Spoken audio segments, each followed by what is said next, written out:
Car రెంట్‌కి తీసుకుని సరదాగా బయటికి వెళ్ళాలనుకుంటున్నారా? అయితే వెంటనే ఈ నెంబర్‌కి కాల్ చేయండి.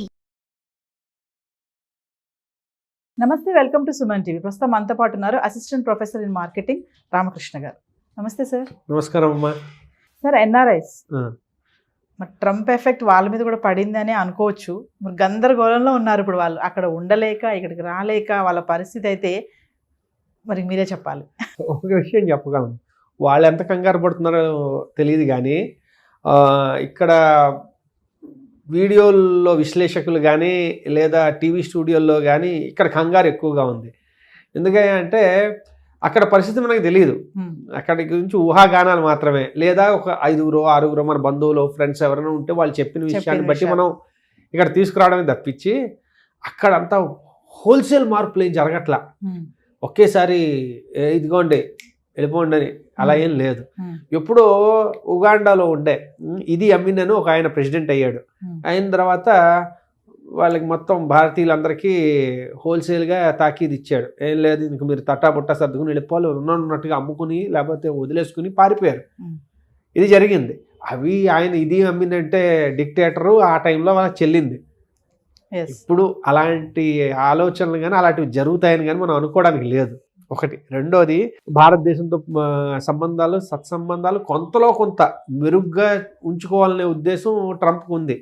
ట్రంప్ చెప్తూ ఉంటాడు, ఒక్కొక్క దేశం మీద ఆయనకు ఒక రకమైన భావన ఉంది. ఆయన అందులో చెప్పేది ఏంటంటే భారతదేశం అట్లీస్ట్ మొహం మీద చక్కగా మాట్లాడుతుంది, వాళ్ళు చేయాలనుకున్నది చాలా సీరియస్గా ఉంటారు, కానీ అట్లీస్ట్ మనకి ఇది మన సంబంధాలు అయితే బాగానే ఉంటాయని అంటాడు. అదొకటి. రెండోది ఏంటంటే ఆయన ఆల్వేస్ ప్రో బిజినెస్.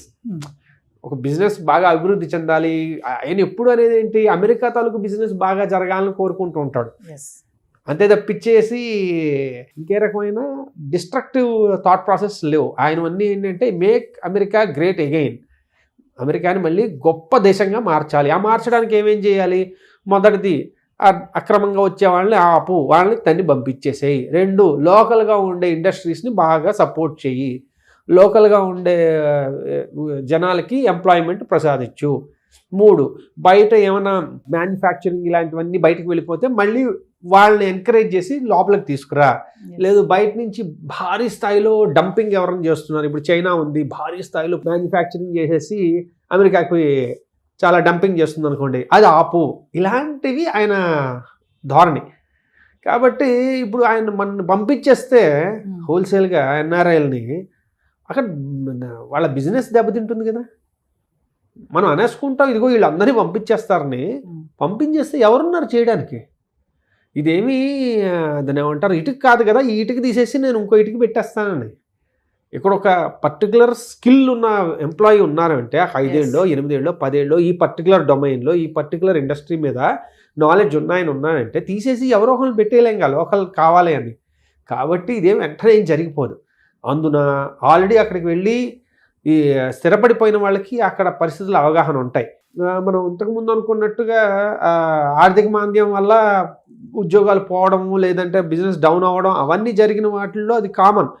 కొంతమందికి ఉద్యోగాలు పోయి ఉండొచ్చు, కానీ ఇలా గవర్నమెంట్ కచ్చగట్టి ఇలా ఎన్ఆర్ఐలను పంపించేయాలని ఇంకేమని కానీ ఏది జరగవు. కాబట్టి మనం భయపడిపోవాల్సిందేం లేదు. అక్కడ కొంచెం ఎకానమీ స్థిరపడి బాగుందనుకోండి, మనం ఈ మాట్లాడుకున్నవన్నీ మర్చిపోతాం. ఎందుకు? మళ్ళీ ఇప్పుడు వెళ్ళే వాటిల్లో ఇంకో 10% 20% ఇంకా ఎక్కువ అయ్యే వెళ్ళిపోతారు. కాబట్టి మనం భయపడాల్సిందైతే ఏమీ లేదు. ఇప్పుడు కొంతమంది కన్సల్టెన్సీ ద్వారా వెళ్తూ ఉంటారు కదా, అలా వెళ్ళిన వాళ్ళకి ఏమైనా సమస్యలు ఉంటాయా? చక్కగా అడిగారు. ఈ ఒక విషయంలో అయితే కొంచెం సమస్య ఉండే అవకాశం ఉంది. ఎందుకంటే కంపెనీల ద్వారా వెళ్ళేవాళ్ళు అంటే వాళ్ళు ఉద్యోగం తీసుకుని, ఇదిగో వీడి నా ఉద్యోగస్తుడు, వీడికి నేను స్పాన్సర్ చేస్తున్నాను. H1B అనేది స్పాన్సర్షిప్ అనమాట. అంటే నేను వీడిని స్పాన్సర్ చేస్తున్నాను, వీడి నా ఉద్యోగి, వీడు నాకు చాలా అవసరం, ఎందుకంటే వీడికి ఈ రకమైన స్కిల్స్ ఉన్నాయని తెచ్చుకుంటున్నాను. ఈ కన్సల్టెన్సీ ద్వారా వచ్చిన వాడు ఏంటంటే ఇదిగో వీడికి ఎవరికో స్కిల్ ఉంది, ఇక్కడ చూసుకుందాం అనుకుంటున్నాడు, సో నేను వీడికి ఏమైనా ఉద్యోగం ఇప్పిస్తాను అని కన్సల్టెంట్ వాడు చెప్తున్నట్టు. కాబట్టి ఇందులో నియమ నిబంధనలు చాలా కఠినతరం అయ్యే అవకాశాలు ఉన్నాయి. ఎందుకయ్యా అంటే ఎవరిని బట్టి ఇప్పుడు కన్సల్టెన్సీకి వదిలేమనుకోండి, ఎవరినైనా పట్టుకొచ్చేస్తాడు, స్కిల్ ఉన్నా లేకపోయినా. ఎందుకంటే వాడికి కావాల్సింది ఆ మార్జిన్, అంతే కదా. బాడీ షాప్స్ అంటారు వాటిని. వాళ్ళ పని ఏంట్రా అయ్యా అంటే ఎవడెవడు ఈ దేశంలో వద్దాం అనుకుంటున్నాడో నాకు ఈ మార్జిన్ ఇచ్చేసేయి, పట్టుకొచ్చి అయిపోయింది. సో అలాంటి వాళ్ళని అరికట్టడానికి వాళ్ళు ఏం చేస్తారంటే ఇదిగో ఇంత దాని ఏమంటారు స్కిల్ని ఎలా మనం మెజర్ చేస్తాం, ఇదిగో వీడికి ఇంత బాగా కంప్యూటర్ వచ్చు అని చెప్పడం మనకు తెలియదు. ప్రతి వాడిని కూర్చోబెట్టి వీడు టెస్ట్ చేయలేడు. అందుకని ఏం చేస్తాడంటే వీడికి మినిమం ఇంత శాలరీ కన్నా తక్కువైతే వీళ్ళకి H1Bలకి అర్హత లేదు అన్నారు అనుకోండి, ఊరికే ఎవడో పిలిచి $150,000 $180,000 ఇవ్వం కదా, సంవత్సరానికి అది ఇవ్వాలి అంటే వాడికి నిజంగా అర్హత ఉండాలి. అంటే ఏమంటున్నారు ఇక్కడ మనం మెసేజ్ని 2 రకాల మెసేజ్లు ఉన్నాయి. ఒకటి ఎవడు పడితే వాడు వద్దు అని కట్ చేయడం ఒకటైతే, 2 నిజంగా బాగా హైలీ స్కిల్డ్ వాళ్ళు ఈ దేశానికి అవసరం వాళ్ళు మాత్రం రావాలి అంటున్నారు. అది ప్రో బిజినెస్ని చాలా అభివృద్ధి పరచడానికో దేశాన్ని అభివృద్ధి పరిచే ఆలోచనలనే ఉన్నాయి కాబట్టి అది వాళ్ళ ఆలోచన ధోరణి. కాబట్టి కన్సల్టెన్సీ ద్వారా వెళ్ళే వాళ్ళకి ఏమైనా ఉంది అంటే ఆల్రెడీ అది వీసా అనేది లాటరీ అయింది. అది కాకుండా వీళ్ళ ద్వారా వెళ్ళేదానికి ఈ రకమైన నిబంధనలు పెట్టడం వల్ల ఏమవుతుందంటే ఓవరాల్గా ఇక్కడి నుంచి అంత సులువు కాదు వెళ్ళడం.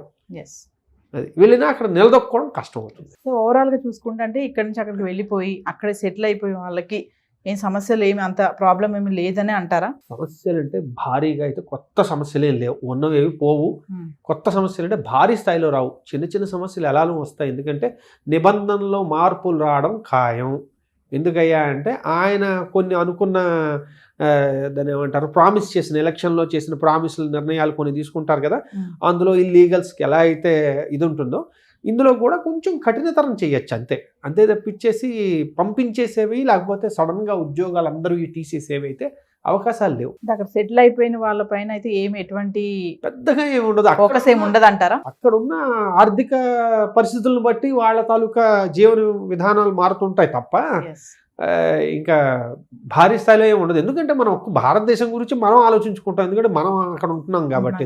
మనలాగే ఎన్నో దేశాల నుంచి అందరూ అక్కడికి వచ్చి ఉంటున్నారు కదా, వాళ్ళందరూ ఎందుకంటే వీడు ఒక్కడు ఓన్లీ ఇండియన్స్ మీరందరూ వెళ్ళిపోండి అంట కదా. ఇది చేస్తే అందరికీ ఇదిగా ఉంటుంది. వచ్చిన H1Bలో 70% దాదాపు చైనా వాళ్ళు ఉంటారు, అది భారతీయులు ఉంటారు. ఒక 13% చైనా వాళ్ళు, వీళ్ళకే H1Bలు వస్తున్నాయి. మిగిలిన దేశాల వాళ్ళు వస్తూనే ఉన్నారు. ఓకే, అంటే భారీ మ్యాక్సిమం మనం ఉన్నాం కాబట్టి ఆ H1B అని మనం భజన చేస్తూ ఉంటాం. అది కొత్త ఏమైనా అయితే ఇబ్బంది. ఒక విషయం చెప్పండి సార్, ట్రంప్ టార్గెట్ ఇండియన్సా చైనా అంటే ఏం చెప్తారు మీరు? ఈ రకంగా చెప్పుకుంటే ఇండియన్స్ చైనీస్ కాదు ఆయన టార్గెట్, చైనా ఆయన టార్గెట్. ఎందుకంటే వాళ్ళ ఇది దాని ఏమంటారంటే ట్రేడ్ డెఫిసిట్ ఏదైతే ఉందో అది భారీ స్థాయిలో ఉంది చైనాతో. అండ్ మొదటి నుంచి చైనా తాలూకు పాలసీలకు కొంచెం ఆయన వ్యతిరేకి కాబట్టి చైనాని టార్గెట్ చేస్తారు. కొంచెం హార్ష్గా ఉంటాడు చైనాతో. ఇండియాతో కొంచెం విభేదాలు ఉంటాయి, చాలా ఉంటాయి. కానీ అవన్నీ బహిర్గతం చేసేసి డైరెక్ట్ యుద్ధం ప్రచండ యుద్ధం లాగా అయితే ఉండదు. కాబట్టి టార్గెట్ అయితే చైనా బహుశా, కానీ చైనీస్ కానీ ఇండియన్స్ కానీ అలా ఏం టార్గెట్ లేదు. Thank you sir. ఓకేనా.